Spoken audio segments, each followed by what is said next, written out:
Hi ಸ್ನೇಹಿತರೆ, ಎಲ್ಲರಿಗೂ ನಮಸ್ಕಾರ. ನೀವು ನೋಡ್ತಾ ಇದ್ದೀರಾ ಮಲ್ಲ ಸರ್ ವಾಕ್ಸ್ ಯೂಟ್ಯೂಬ್ ಚಾನಲ್ಗೆ ಸಬ್ಸ್ಕ್ರೈಬ್ ಮಾಡ್ಕೊಂಡಿಲ್ಲ ಅಂದರೆ ದಯವಿಟ್ಟು ಸಬ್ಸ್ಕ್ರೈಬ್ ಮಾಡ್ಕೊಳ್ಳಿ. ಹಾಗೆ ಪಕ್ಕದಲ್ಲಿರುವಂಥ ಬೆಲ್ ಐಕನ್ನ ಪ್ರೆಸ್ ಮಾಡಿ ಅಂತ ಹೇಳ್ತಾ, ಸೊ ಏನಪ್ಪ ವಿಷಯ ಅಂದರೆ ಬಿಗ್ ಬಾಸ್ನ ಇವತ್ತಿನ ಎಪಿಸೋಡ್ನ 2ನೇ ಪ್ರೋಮೋ ರಿಲೀಸ್ ಮಾಡಿದ್ದಾರೆ. ಸೊ ಈ ಒಂದು ಪ್ರೋಮೋದಲ್ಲಿ ನೋಡೋದಾದರೆ ಕಳಪೆ ಬಗ್ಗೆ ಡಿಸ್ಕಷನ್ ನಡೀತಾ ಇದೆ. ಸೊ ಅದರಲ್ಲೂ ಕಳಪೆ ಬಂದಿರುವಂಥದ್ದು ನಾವು ಮೊದಲನೇ ಒಂದು ವಿಡಿಯೋದಲ್ಲಿ ಹೇಳಿರೋ ಪ್ರಕಾರ ತುಕಾಲಿ ಸಂತೋಷ್ ಅವರಿಗೆ ಈ ವಾರದ ಒಂದು ಕಳಪೆ ಕೊಟ್ಟಿದ್ದಾರೆ. ಖಂಡಿತವಾಗ್ಲೂ ಈ ಒಂದು ವಾರದಲ್ಲಿ ಅವರ ಪರ್ಫಾರ್ಮೆನ್ಸು ಕೂಡ ತುಂಬ ಚೆನ್ನಾಗೇನಿರಲಿಲ್ಲ.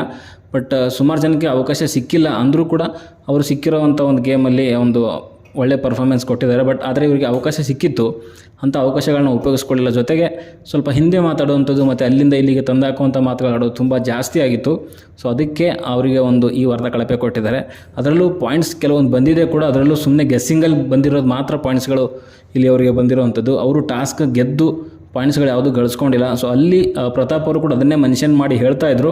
ಬಟ್ ಅದನ್ನು ಹೇಳಿದ್ದಾದಮೇಲೆ ವರ್ತೂರ್ ಸಂತೋಷ್ ಅವರು ತುಂಬ ಗರಂ ಆಗಿದ್ದಾರೆ ಪ್ರತಾಪ್ ಅವ್ರ ಮೇಲೆ. ಯಾಕಂತಂದರೆ ಆ ಒಂದು ರೀಸನ್ಗಳನ್ನ ಕೊಟ್ಟಿರೋದು ಅವ್ರಿಗೆ ಇಷ್ಟ ಆಗ್ತಾ ಇಲ್ಲ. ಸೊ ಅದೇ ಕಾರಣಕ್ಕೆ ಪ್ರತಾಪ್ ಅವ್ರ ಮೇಲೆ ವರ್ತೂರ್ ಸಂತೋಷ್ ಅವರು ತುಂಬ ಗರಂ ಆಗಿದ್ದಾರೆ.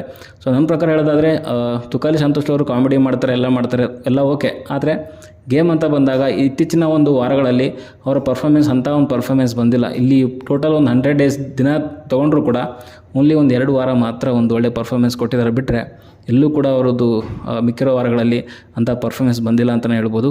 ಸೊ ಒಟ್ಟಿನಲ್ಲಿ ಈ ವಾರದ ಒಂದು ಕಳಪೆ ಬಂದುಬಿಟ್ಟು ತುಕಾಲಿ ಸಂತೋಷ್ ಅವರು ಅಂತಲೇ ಹೇಳ್ಬೋದು. ಸೊ ಮೇ ಬಿ ಈ ವಾರ ಎಲಿಮಿನೇಟ್ ಆದರೂ ಕೂಡ ಅವ್ರು ಆಗ್ಬೋದು.